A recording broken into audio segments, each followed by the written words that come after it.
Hello बच्चों, आज हम लोग देखने वाले हैं गैसों की ऊष्माधारिता, है ना। ये छोटे छोटे एक दो टॉपिक और एक पार्ट खत्म हो जाएगा फिर सेकेंड यूनिट का। देखें, गैसों की ऊष्माधारिता। गैसों की ऊष्माधारिता का क्या मतलब है उसको समझते हैं। हीट कैपेसिटी फॉर गैसेस या हीट कैपेसिटी ऑफ गैसेस। ऊष्माधारिता को बहुत बारीकी से समझना बहुत ईजी है और मैं आपको ईजी वे में समझा रहा हूँ। किसी भी गैस के तापक्रम को 1 डिग्री बढ़ाने के लिए, चाहे वो डिग्री केल्विन में बोलिए चाहे डिग्री सेल्सियस में, 1 डिग्री मतलब अंतर हो, 1 डिग्री बढ़ाने के लिए आवश्यक ऊष्मा, उसको बोलते हैं गैसों की ऊष्माधारिता। सीधा सा मतलब है गैसों की ऊष्मा को धारण करने की क्षमता। तो उसको अब साइंटिफिक वे में कैसे परिभाषित करेंगे कि किसी गैस के तापमान को 1 डिग्री बढ़ाने के लिए आवश्यक ऊष्मा को उसकी ऊष्माधारिता कहा जाता है। तो ऐसे लिख देता हूँ क्या कि हीट रिक्वायर्ड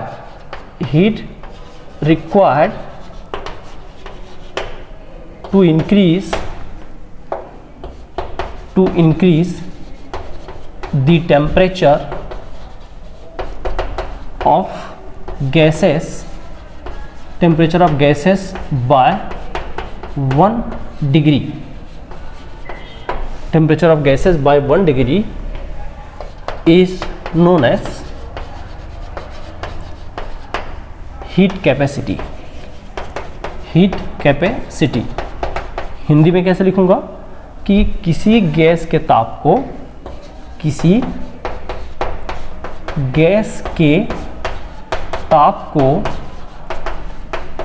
1 डिग्री बढ़ाने के लिए आवश्यक ऊष्मा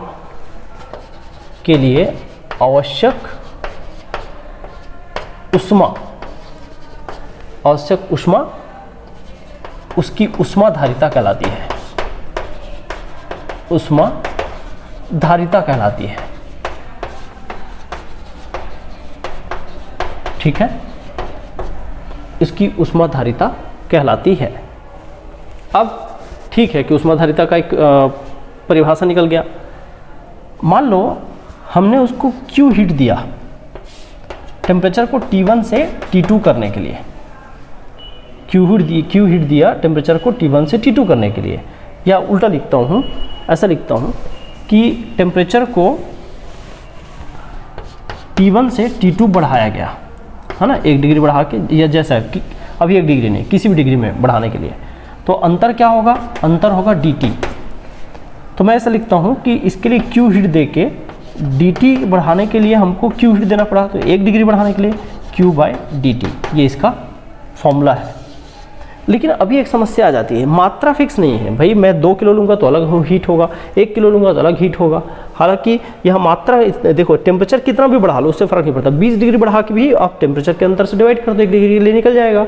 तो टेम्परेचर कितना भी बढ़ाओ वो समस्या नहीं है। अभी मात्रा, पदार्थ की मात्रा पर निर्भर करेगा। इसलिए अब परिभाषा को और बदला गया। क्या बदला गया, ऊष्माधारिता की जगह अब विशिष्ट ऊष्माधारिता निकाला गया। कैसे, क्या किसी भी पदार्थ के 1 ग्राम मात्रा के ताप को 1 डिग्री बढ़ाने के लिए आवश्यक ऊष्मा, उसको बोल दिया गया स्पेसिफिक हीट, है ना। तो स्पेसिफिक हीट मतलब है heat required to increase the temperature of 1 gram substance to the 1 degree by 1 degree. तो यहाँ लिख सकता हूँ दूसरा, heat required to increase the temperature of 1 gram gas by 1 degree is specific heat capacity, है ना। इसको C स्पेसिफिक से दर्शाते हैं। चलो इसको बाद में लिख लेंगे। यहाँ हिंदी में क्या लिख दूँ भाई, 1 ग्राम गैस के ताप को 1 ग्राम गैस के ताप को 1 डिग्री बढ़ाने के लिए आवश्यक ऊष्मा एक गैस के ताप को 1 डिग्री बढ़ाने के लिए आवश्यक ऊष्मा विशिष्ट ऊष्माधारिता कहलाती है। विशिष्ट ऊष्माधारिता कहलाती है। अब इस फॉर्मूला में क्या अंतर आएगा? फॉर्मूला में इतना अंतर आएगा, ये जो सी स्पेसिफिक ऐसे शो करेंगे हीट कैपेसिटी को, यहाँ केवल सी है, ये क्या है? सी है। अब यहाँ सी स्पेसिफिक लिखा हूँ, तो इसी फॉर्मूला में Q/dt जो लिखे ना, उसमें हम लोग मास से डिवाइड कर देंगे। मान लो 10 ग्राम के लिए इतना है तो 1 ग्राम के लिए डिवाइड आ जाएगा, तो अंतर थोड़ा सा बदल गया। अब इसका जो मात्रक है ना, मात्रक को देखो, ये है जूल या किलो जूल, जूल, और यहाँ पर जूल पर केल्विन ऐसा कुछ आएगा। यहाँ पर क्या होगा? जूल पर केल्विन तो रहेगा ही, ये पर ग्राम भी हो जाएगा, पर ग्राम, इस तरह से। अब एक और परिभाषा आता है, उसको भी यहीं पर कंटिन्यू करता हूँ, आप लोग इसको नोट करें। देखिए, अब मैं तीसरा डेफिनेशन निकालता हूँ। ठीक है, 1 ग्राम भी ठीक है, लेकिन ज़्यादातर हम लोग स्टैंडर्ड कैलकुलेशन में ग्राम के बजाय मोल को ज़्यादा प्राथमिकता देते हैं। तो बोलता है कि अब मोल को मोल में फिक्स करो तो ज़्यादा अच्छा है। स्पेसिफिक भी ठीक है, लेकिन मोल में फिक्स करने के लिए अब क्या डेफिनेशन बना कि एक नया शब्द आया, मोलर ऊष्माधारिता हो गया, विशिष्ट ऊष्माधारिता हो गया, और तीसरा नया आया मोलर ऊष्माधारिता, मोलार हीट कैपेसिटी। तो उसको कैसे बताते हैं उसको देखें। तो यहाँ से लिख देता हूँ, वहाँ बस ग्राम की जगह मोल कर देना है, 1 मोल। तो heat required to increase the temperature of gas by 1 degree, heat required to increase the temperature of, यहाँ थोड़ा सुधारता हूँ, temperature of 1 mole gas, temperature of 1 mole gas by 1 degree known as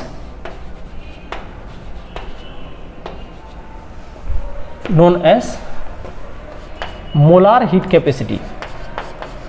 molar heat capacity अगर हिंदी में लिखूँ क्या होगा भाई, कि 1 मोल गैस के ताप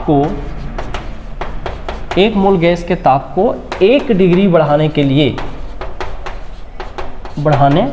लिए आवश्यक ऊष्मा, क्या बोला? 1 मोल गैस के ताप को 1 डिग्री बढ़ाने के लिए आवश्यक ऊष्मा उस पदार्थ की क्या कहलाती है? ऊष्माधारिता कहलाती है। ये लीजिए भाई, डेफिनेशन भी बना दिया मैंने। बस अब अंतर क्या है? 1 मोल का अंतर है। ये लीजिए, 1 मोल है ना, मोलार हीट कैपेसिटी जो बोलते हैं, उसका नया डेफिनेशन।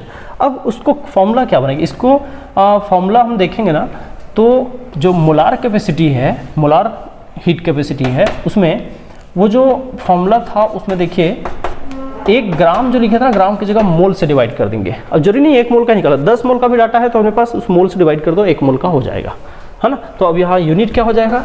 यूनिट देखें, जूल नीचे से पर केल्विन और नीचे से पर मोल, जूल पर मोल पर केल्विन भी कर सकते हो आप, ठीक। ये लेकिन 2 प्रकार का होता है।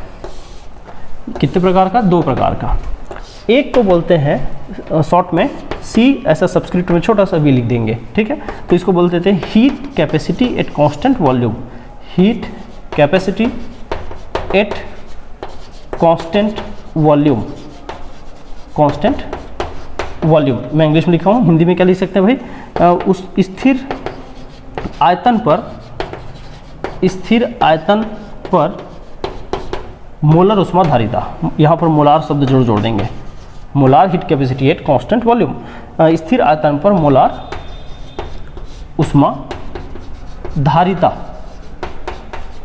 ये लीजिए, ये इसका हिंदी नाम हो गया। दूसरा क्या है? इसी को सीपी लिख देते हैं। सीपी का मतलब क्या हो गया? Heat capacity, molar heat capacity at constant pressure, molar heat capacity at constant pressure. और यहाँ लिख देते हैं उसको कि स्थिर दाब पर मोलर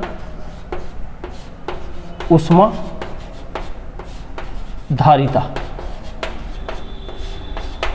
स्थिर दाब पर मोलर ऊष्मा धारिता, ठीक है, स्थिर दाब पर मोलर ऊष्मा धारिता, ये हो गया। अब ठीक है, लेकिन यहाँ पर क्या अंतर आएगा फॉर्मूला में? फॉर्मूला में ज़्यादा अंतर नहीं आने वाला। देखो CV कांस्टेंट वॉल्यूम पर जो ऊष्मा होता है वही समझना है बस। कांस्टेंट वॉल्यूम पर जो ऊष्मा होता है ना, वो एक्चुअल में आंतरिक ऊर्जा में परिवर्तन के बराबर होता है, इंटरनल एनर्जी चेंज। और जबकि कांस्टेंट प्रेशर पर जो ऊष्मा होता है, हीट होता है, वो एंथैल्पी चेंज के इक्वल होता है। तो यहाँ पर ये Q का वैल्यू और यहाँ Q का वैल्यू पुट कर देंगे। तो यहाँ देखो CV इक्वल्स टू क्या हो जाएगा भाई, बाकी formula same 1/V delta U upon delta T, और एक कांस्टेंट क्या कर देंगे, छोटा सा v लगा देंगे ताकि पता चलता रहे। और यहाँ देखो Cp equals to 1/n delta H upon delta T, और यहाँ से सबस्क्रिप्ट में छोटा सा p दिखा दो कांस्टेंट को शो करने के लिए। तो इस तरह से ये दोनों एक Cp और Cv आ जाता है। हाँ, इनमें संबंध भी है ना, थर्मोडायनामिक्स में संबंध भी पढ़ते हैं, सेकेंड ईयर में पढ़ेंगे। तो यहाँ देखो Cp minus Cv equals to gas constant R होता है, Cp minus Cv equals to gas constant R।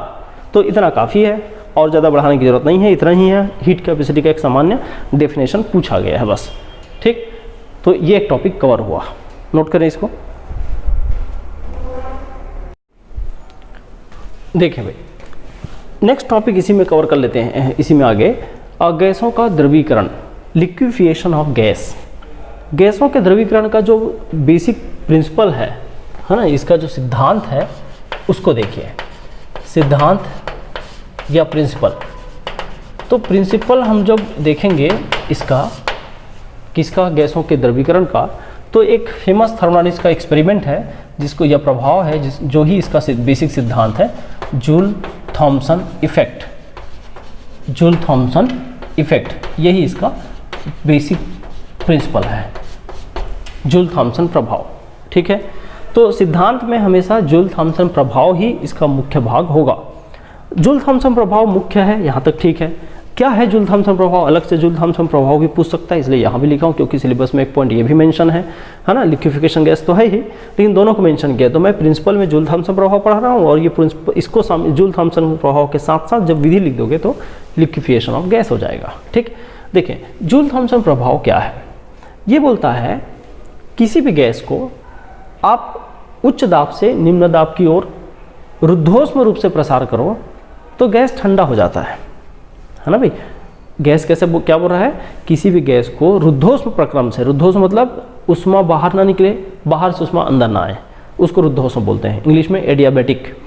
तो किसी भी गैस को एडियाबेटिक या रुद्धोष्म प्रक्रम से उच्च दाब से निम्न दाब जाना मतलब प्रसार करना, तो उच्च दाब से निम्न दाब की ओर ले जाओ तो गैस ठंडा हो जाता है ना। जो रेफ्रिजरेटर्स होते हैं उसमें कंप्रेसर लगा होता है, कंप्रेसर यही काम करता है, गैस को वहाँ पर कोई भी जो भी गैस पड़ा होता है, अमोनिया वगैरह जो इजीली कंप्रेसिबल होता है, तो रेफ्रिजरेंट गैस को एक जगह, एक उच्च दाब से निम्न दाब की ओर प्रसारित करते हैं, जिससे वो ठंडा हो जाता है, और वही आने वाले गैस को भी ठंडा कर देता है। चले, जैसा भी है, हम लोग को बात करना है जूल थॉमसन प्रभाव। तो जूल थॉमसन प्रभाव में लिख देता हूँ कि when any gas is expanded from high pressure to low pressure, expanded बल लिख दिया, इस पे expand का मतलब ही होता है high pressure to low pressure, इसलिए इसको ब्रैकेट में कर दिया। एडियाबेटिकली, एडियाबेटिक जरूरी है, तो एडियाबेटिकली क्या लिखे हुए देखें, when any gas is expanded from high pressure to low pressure adiabatically, then gas become cooled, gas क्या हो जाती है? ठंडी हो जाती है। हिंदी में लिख दूं कि जब किसी गैस को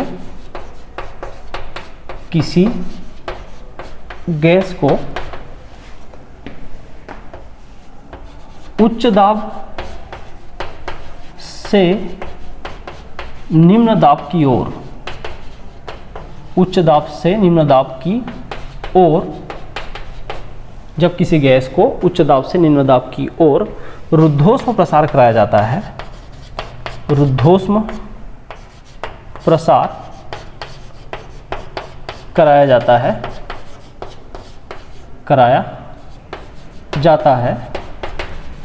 तो गैस का तापमान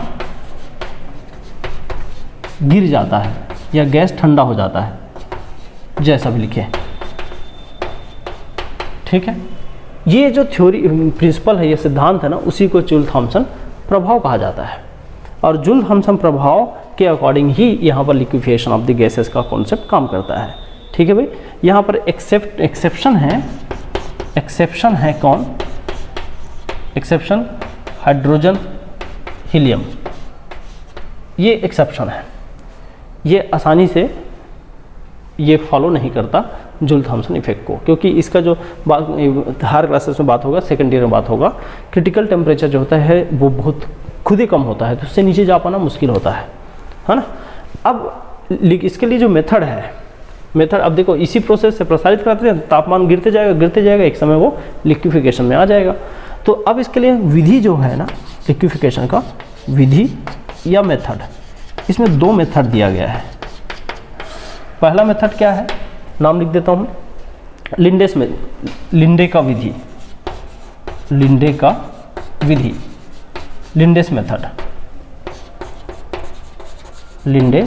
मेथड। और जो दूसरा है वो है दूसरा मेथड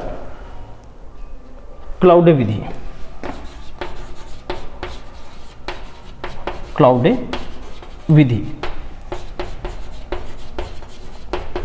क्लाउडेस मेथड।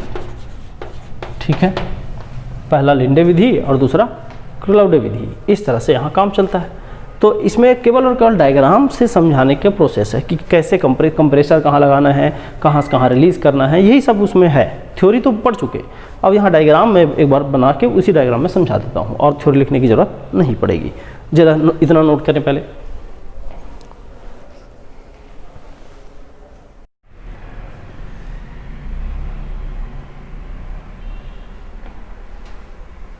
देखिए, एक लिंडे विधि का जो इंस्ट्रूमेंटेशन है उसको ऐसा बना दिया है ना। मैं बारी बारी समझाता हूँ क्या होता है, और मैं जो समझा रहा हूँ उसी को एक एक लाइन 4 बिंदु 5 बिंदु में लिख देना है। देखिए कैसे कि इस विधि में एक कंप्रेशर पंप होता है, संपीड़क जिसको बोलते हैं। इससे जो गैस है, शुष्क गैस है, उसको लाके संपीड़ित किया जाता है। संपीड़ित मतलब प्रसारित, उच्च दाब से निम्न दाब की ओर गुजारते हैं, जिससे गैस थोड़ा सा ठंडी हो जाती है। अब ठंडी गैस को कूलेंट, एक जो बाहर में जो ना एकदम ठंडा द्रव, जैसे लिक्विड अमोनिया हो सकता है, ammonia liquid, sulphur dioxide liquid, ये कूलेंट की तरह बिहेव कर सकता है। तो कूलेंट का मतलब जो ठंडा द्रव है उसके बीचों बीच से होकर गुजारते हैं, जिससे और ठंडा हो जाता है गैस, यहाँ से गुजरने वाली गैस और ठंडा हो जाती है। ठीक है, गैस पंप से पंप किए, मतलब उच्च दाब से निम्न दाब प्रसार किए, और प्रसार से जो ठंडी गैस मिला उस ठंडी गैस को कूलेंट के वातावरण से गुजारे तो और ठंडा हो गया।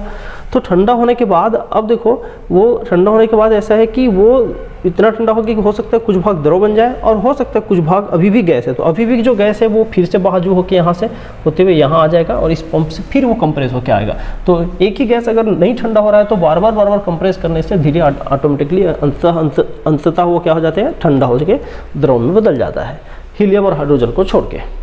तो यही इसकी प्रक्रिया है। जो क्लाउडे है उसके डायग्राम में थोड़ा अंतर आएगा, है ना भाई, डायग्राम बस बदलेगा और कुछ नहीं बदलेगा। अब इसको मैंने जो डायग्राम दिया उसको नोट करो, और जो थ्योरी बोला या जो समझ में आ रहा है उसको समझते हुए लिख देना, ये आपका काम है। देखिए, ये दूसरा है क्लाउडे विधि।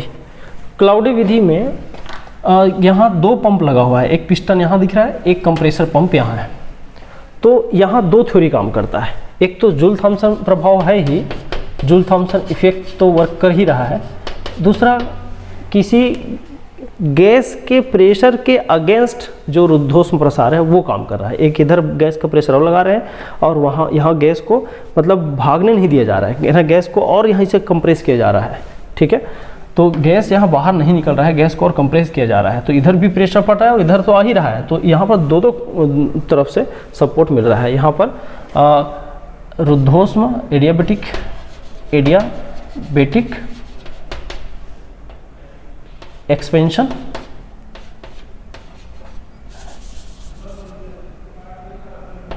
एक्सपेंशन के साथ साथ यहाँ एक तरह से ये प्रेशर भी अप्लाई किया जाता है। तो यहाँ थ्योरी में से लिख दूँ कि जूल थॉम्सन प्रभाव के साथ साथ कि एडियाबेटिक एक्सपेंशन भी किया जा रहा है ना, या ऐसा बोलूँ कि एक एक्स्ट्रा दाब और लगाया जा रहा है। तो देखो अब शुरुआत करते हैं प्रोसेस का। यहाँ से प्रेशर कंप्रेस हुआ, कंप्रेस होकर यहाँ पहुँचा, कूलेंट से गुजरा, ये सब कूलेंट है, नाम कर देंगे। कूलेंट से गुजरा, कूलेंट से आके हुए द्रव बन गया, जो गैस द्रव नहीं बना वो इधर आ गया और इसको फिर से कंप्रेस करके यहाँ भेज दिया गया, मतलब इसको पिस्टन लगाया गया, फिर से ये इसी में आ गया और इसी में आके फिर से वो द्रव बना लिया। ठीक है, तो इस तरह से अगर वो जो नहीं जा रहा है तो उसको हम प्रेशर लगा के यहाँ भेजेंगे तो ये ऊपर जाएगा। यहाँ से प्रेशर लगाएंगे तो ऊपर जाएगा, ऊपर जाके मतलब देखो एरो कैसे आएगा, गैस ऐसे आया, ये इधर आया, ये इधर आया, जो एक्स्ट्रा गैस है वो इधर आया, वो कंप्रेस होके फिर इधर आया, ऐसा। और ये नहीं हुआ तो ये फिर से वापस पंप में चल दिया। तो इस तरह से गैस को अंततः ठंडा होना ही पड़ता है।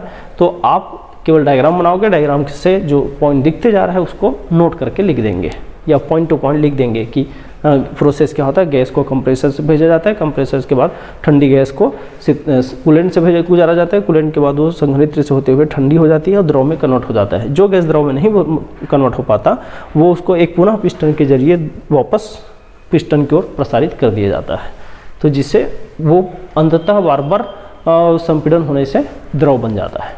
काफ़ी है। तो इसके साथ ही ये यूनिट नंबर 2 का फर्स्ट पार्ट खत्म हो गया। अब हम गैस, आदर्श गैस और वैन डर वाल गैस के बारे में सेकंड चैप्टर में पढ़ेंगे। यूनिट 2 ही चलेगा, लेकिन वो यूनिट 2 का दूसरा पार्ट होगा। चले नोट करें आज के लिए इतना।